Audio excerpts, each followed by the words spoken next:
Buenas tardes, amigos y amigas televidentes. Les habla Rafael Mena Castro y en la tarde de hoy quiero compartir con ustedes una experiencia que recientemente tuve con un amigo en el municipio de Guayubín. Se trata de un viejo amigo de mi padre, el señor Tomás Méndez, quien al visitarlo me enseñaba una plantación de hortaliza que tenía en una tierra en el patio de su casa. Y me señalaba Tomás Méndez que esa plantación de hortaliza él ha utilizado como un elemento de abono, un sistema de abono orgánico que lo ha construido sobre la base de utilizar hierba de maleza conjuntamente con tierra y además de tierra, agua. Y ha creado una especie de compost y ese compost lo está aplicando a la tierra donde se siembran los productos de hortaliza. Y dice él que esa técnica le ha dado resultados en términos de rendimiento, por un lado, en términos de reducir el costo de producción y también en aumentar los salarios a los trabajadores que él emplea en la producción de esos artículos hortícolas. ¿Por qué traigo esto a colación? Porque en la mañana de hoy, mientras me encontraba en una de las instituciones financieras de la República Dominicana que accionan en Puerto Plata, me encontré con un joven estudiante de economía de la Universidad Madre y Maestra y me decía que había leído un informe del Banco Central de la República Dominicana donde el Banco Central señalaba que el ingreso per cápita de los dominicanos se sitúa en $7,500 anuales. Cuando hablamos de ingresos per cápita, estamos hablando de ingresos por habitantes. ¿Y qué significa cuando hablamos de ingresos per cápita? Hablamos de que realmente usted debe partir de lo que es el Producto Interno Bruto de nuestro país. Y cuando cuantificamos la sumatoria de todo lo que se produce en la República Dominicana en términos de bienes y servicios, en las inversiones de las empresas, en la relación que existe en la balanza comercial entre las exportaciones que hace nuestro país hacia el resto del mundo y las importaciones también que vienen a la República Dominicana del resto del mundo, estaríamos hablando de que es la sumatoria de todo lo que se produce anda por los 90,000 millones de dólares. Y cuando nosotros establecemos la división entre todo lo que se produce en la República Dominicana y la población dominicana que está en 10 y tantos millones de habitantes, eso no produce el ingreso por habitante. Ahora, usted le preguntaría a cualquier dominicano si realmente ellos sienten esos ingresos per cápita o por habitante. Y le va a decir que no. Y ciertamente le va a decir que no, porque la concentración de la riqueza en términos económicos se concentra en unos pocos dominicanos, que lo concentran todo. Entonces, esa riqueza está mal distribuida. Y es por eso que en la República Dominicana los salarios mínimos no crecen en función del aumento de la canasta familiar. Y cuando tenemos por lo menos en el mercado laboral diferentes salarios mínimos, estaríamos hablando que usted no sabe cuál es el salario mínimo que puede cubrir realmente uno de los quintiles, de los 5 quintiles establecidos como escala de 5 a 20. Y que si es cierto que existe un indicador macroeconómico que nos permite medir realmente la desigualdad social en la República Dominicana, no es menos cierto que dentro de los sectores económicamente poderosos existe una sin razón que no se explica realmente por qué no se le aumenta los salarios en función de las necesidades que tienen realmente los trabajadores. Hace mucho tiempo que en la República Dominicana los trabajadores vienen abogando porque se le aumente un 30% del salario mínimo. Y ha sido imposible. Y ustedes saben por qué es imposible. Porque realmente no existe una sensibilidad por parte de los empresarios. Y no existe realmente esa sensibilidad que ustedes como dominicanos, concentrados en el interés de analizar y evaluar la situación del mercado laboral en la República Dominicana, se darían cuenta que hasta en el pago de la cotización a la tesorería de la seguridad social, los empresarios en la República Dominicana viven evadiendo el pago de la tesorería de la seguridad social y viven también incurriendo en lo que se llama la elusión, ocultando las nóminas para no pagar la cotización en la tesorería de la seguridad social. Y cuando nos vamos a esos indicadores macroeconómicos, entonces tenemos que plantear uno de los índices más conocidos en la medida en que se estudia la desigualdad social en cualquier país del mundo, que es el índice de Gini. El índice de Gini, que fue incluso creado por un matemático italiano que lo aplicó a las estadísticas para determinar los niveles de desigualdades que existían en el mundo. Y cuando nos vamos a la aplicación del índice de Gini, nos encontramos realmente que en la República Dominicana existe una pobreza sustentada más en las desigualdades que en los ingresos de salario. ¿Y por qué realmente nosotros estamos planteando esto?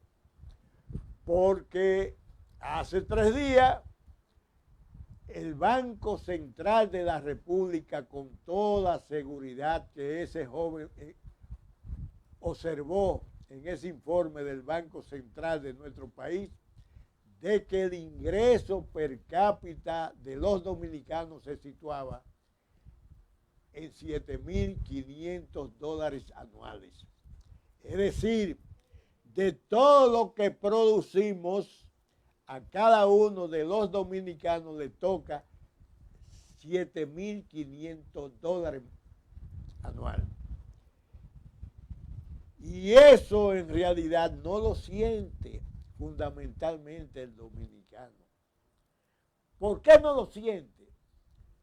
porque vamos incluso a establecer otro informe del Banco Mundial, el Banco Mundial, que es un organismo multilateral, organismo de las Naciones Unidas, organismo que surge dentro del acuerdo Bretton Woods, organismo que es uno de los esquemas simbólicos de la Guerra Fría, que surge después de la Segunda Guerra Mundial a partir del año 1947, que junto con el Fondo Monetario Internacional han ido creando toda una corriente del pensamiento económico capitalista, que son los que han servido de reguladores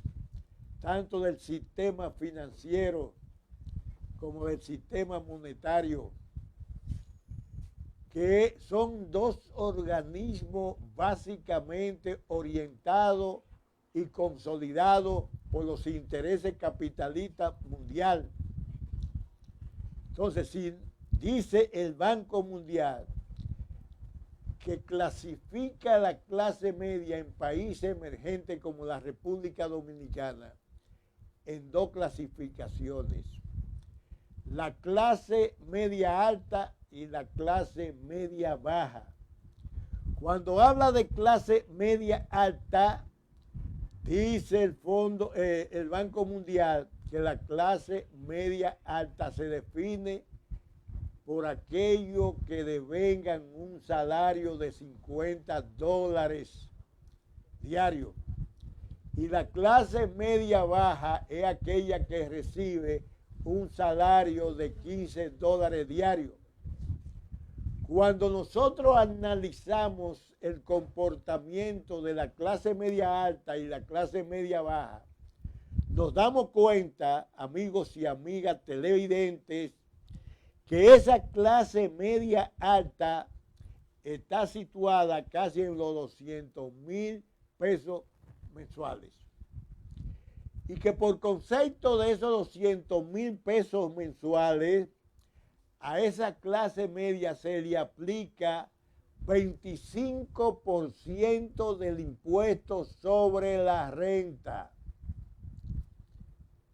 Y ya sobre la base del impuesto sobre la renta se le está cobrando casi 75,000 pesos en impuestos sobre la renta, en impuestos sobre las utilidades. Y usted continúa aplicando ese impuesto a esa clase media alta y nos vamos incluso a la comunicación, porque esa clase media ha instalado un teléfono residencial en su casa, donde tiene internet, donde tiene realmente todos esos aditamentos que giran en torno a la comunicación telefónica. Y resulta que es posible que pague hasta 5,000 pesos mensuales. Y si paga 5,000 pesos mensuales, está pagando ¿cuánto? Está pagando casi 15,000 pesos, nada más y nada menos que en comunicación. Agrégale a eso 75,000, 15,000, ¿cuántos son? 90,000 pesos. Pero si él asiste mensualmente a los supermercados, se sobreentiende que una clase media alta consume mucho enlatado. Y resulta que al consumir mucho enlatado paga mucho impuesto a la transferencia de bienes industrializados y servicios, que es el ITEVI, que por concepto de su impuesto paga un 18%. Pero esa clase media alta también consume combustible. Y es posible que si en su casa tanto la esposa como él tienen vehículos, consumen aproximadamente más de 40 galones de gasolina al mes. Y por cada galón de gasolina que consuma esa residencia de clase media alta, ustedes saben cuánto paga en impuesto a los combustibles. 84 pesos por cada galón. 84 pesos por cada galón de gasolina paga. Y usted hace la sumatoria de los impuestos que paga esa clase media alta y entonces usted va a llegar a la conclusión que realmente los impuestos castigan independientemente hasta los salarios de 200,000 pesos. Pero no solamente también los impuestos, también lo afecta la inflación. Y la inflación en la República Dominicana, yo no sé si ustedes han observado que ha ido aumentando. Que ya la inflación no está en un 2.5%, sino que se está situando casi en un 5%. Y ustedes saben realmente por qué existe un aumento en la inflación en la República Dominicana. No es por la sequía, no es por las inundaciones, no es por escaso financiamiento a la producción agropecuaria. Están aumentando porque todos los productos que nosotros consumimos en la República Dominicana tienen un alto nivel de componentes importados. Y si está subiendo en estos momentos las materias primas en el mercado internacional, como es el maíz, la soya, el trigo y el aceite semi refinado, usted puede estar seguro que en esa misma medida eso se va a reflejar en los aumentos de los artículos de primera necesidad. Y también eso afecta fundamentalmente a esa clase media alta. Y si nos vamos a la clase media baja, esa clase media baja siente fundamentalmente la afectación de la situación económica de la República Dominicana, con mayor rigor que la clase media alta, porque gana menos. La clase media baja, decía, está en 10 y 15 dólares conforme a los señalamientos que hace el Banco Mundial. Y por la otra parte, cuando observamos realmente el comportamiento de las desigualdades en la República Dominicana, nos encontramos que usted en el mercado electoral, en el mercado laboral, tiene realmente diferentes niveles de salario mínimo. Yo no sé si ustedes sabían que los ayuntamientos todavía pagan un salario mínimo de 3,000 pesos. ¿Y qué puede alcanzar un salario de 3,000 pesos a un trabajador municipal? No le da para nada, no le da para nada. ¿Y qué puede realmente constituir un salario de 5,000 pesos a un trabajador de la administración pública? Cuando realmente la canasta familiar del primer quintil están en los 14,000 pesos. Y cuando nosotros analizamos el comportamiento de los salarios distribuidos en los diferentes segmentos sociales en la República Dominicana, nos damos cuenta que esos salarios son deprimidos y que por tanto los sectores más vulnerables de la sociedad dominicana no pueden cubrir ni siquiera la canasta familiar mínima. De ahí es que nosotros hemos venido planteando como necesidad fundamental un aumento general de salario y que aquellos que tienen realmente que cubrir una canasta familiar de 13 o 14,000 pesos, se le aumente el salario a 16,000 pesos. Porque de la única manera que satisfactoriamente usted puede mantener un equilibrio entre el salario y el consumo es precisamente aumentando del salario a los trabajadores por encima del costo de la canasta familiar. De ahí es que nosotros planteamos también la necesidad que los empresarios dominicanos, que en medio de una situación como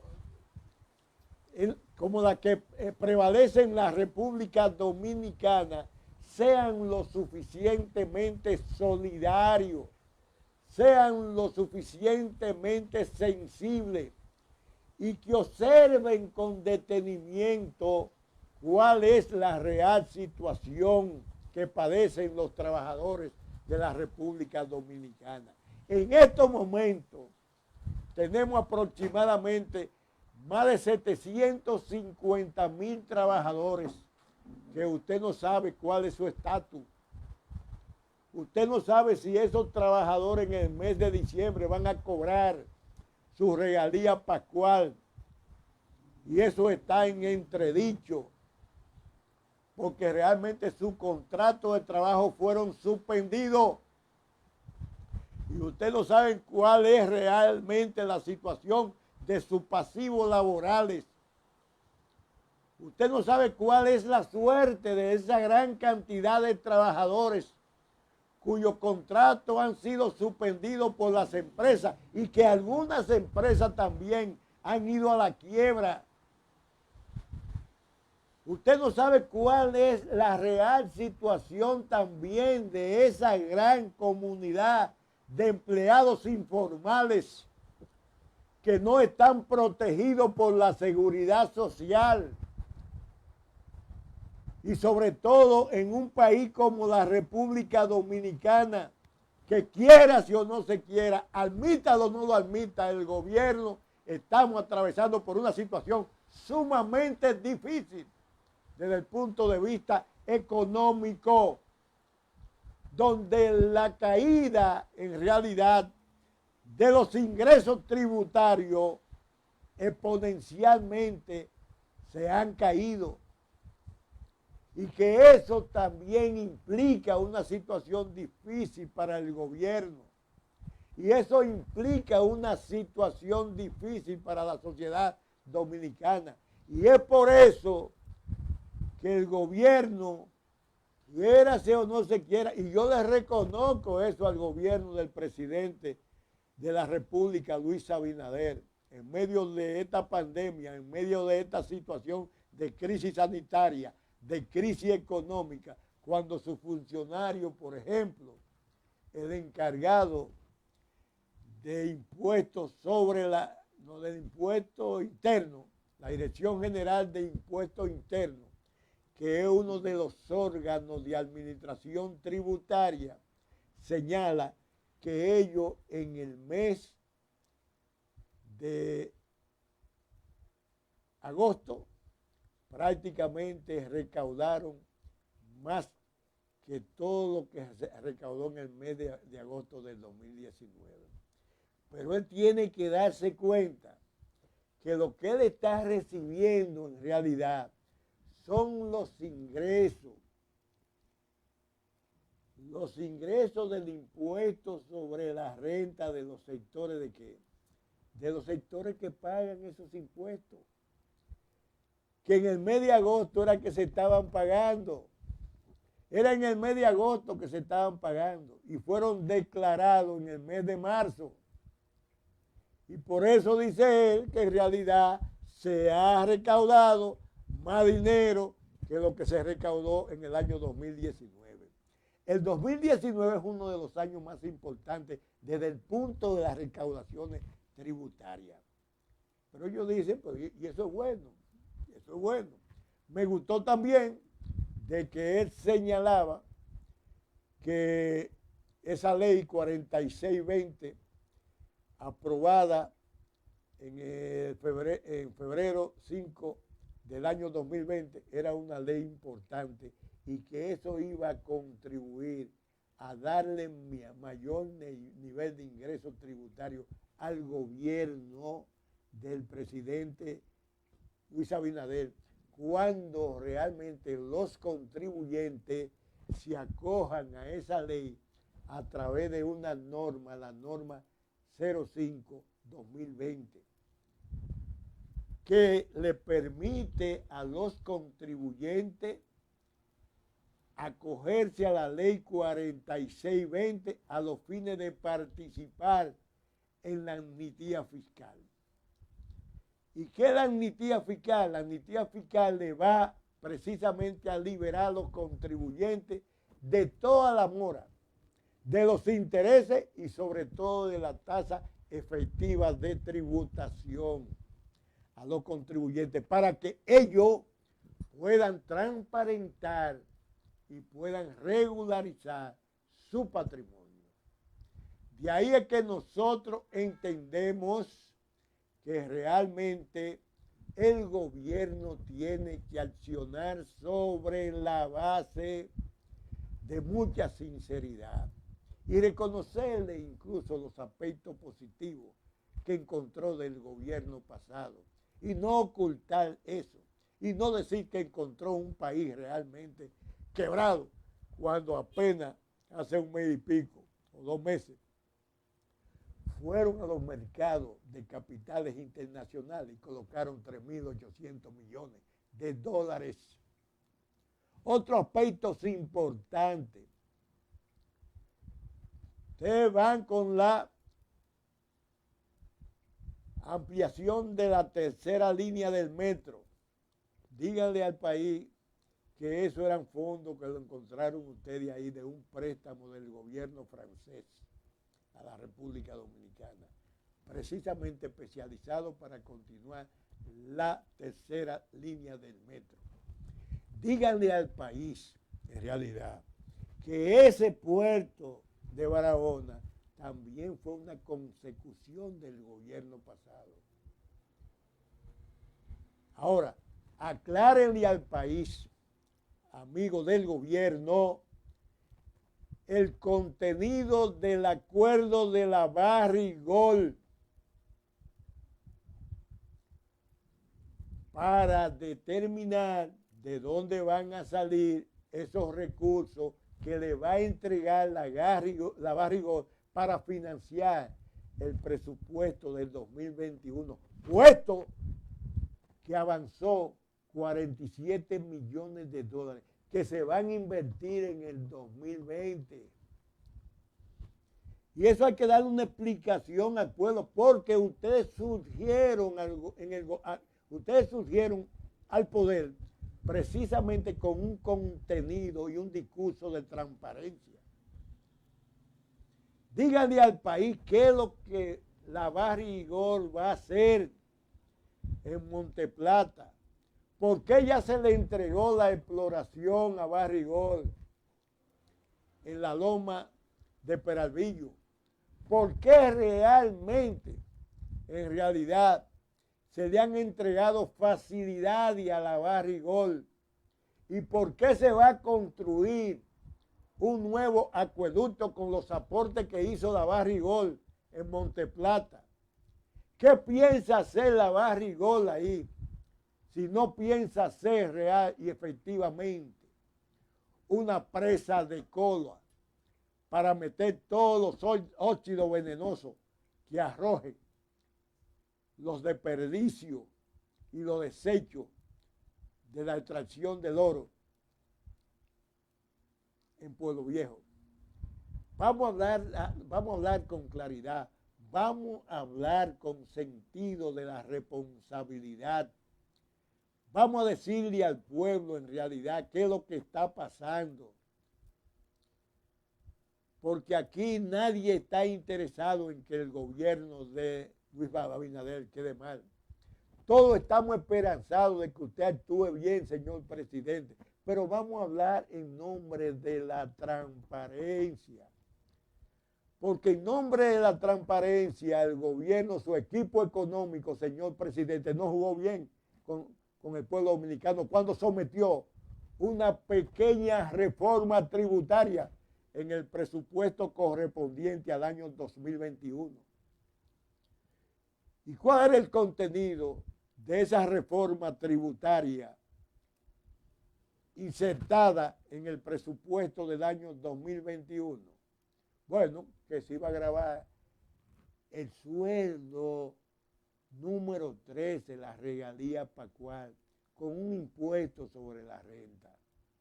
Cosa que nunca nadie, absolutamente nadie había soñado en este país. Pero también se iba a grabar el gas licuado, el gas que consumen las amas de casa. Pero se iba a grabar con un 3%, señor presidente, nada más y nada menos que los servicios digitales. Se va a grabar con un 8%, usted no ha mandado la deuda todavía, con un 8% las ganancias especiales, que eso se transfiere realmente al consumidor. Se va a grabar los activos financieros. Entonces, esa era la reforma tributaria que su equipo económico envió al Congreso de la República y que todavía usted no ha enviado la adenda al Congreso de la República. Y que el director general de presupuesto ha señalado que esos impuestos son necesarios para cubrir el déficit fiscal correspondiente al año 2021. Entonces, ¿con quién estamos hablando, señor presidente? Pero dentro del marco de esa política de ingresos tributarios, usted a través de sus funcionarios ha anunciado la venta de los activos de las empresas públicas. Aquellas empresas que fueron reformadas, señor presidente. Aquellas empresas que fueron capitalizadas. Pero también se ha oído hablar al ministro de la Presidencia, Lisandro Macarrulla, que dentro de las posibilidades de la venta de las acciones públicas está la venta de Punta Catalina. Y Punta Catalina, bajo estudio, bajo investigación, bajo todo un consenso de todos los que realmente tienen conocimiento de la comercialización de la electricidad, en 5 años puede cubrir el costo de producción de Punta Catalina. Pero Punta Catalina, ahora que se va a conocer el pacto eléctrico, tiene también la posibilidad de plantear a los generadores privados, señor presidente, que reduzcan la factura eléctrica, que no le vendan a la distribuidora una factura de generación eléctrica por encima de los 12 o 13 o 14 centavos dólares el kilovatio hora. Que le reduzcan el precio, y la reducción del precio debe estar con el funcionamiento de Punta Catalina en 5 centavos dólares.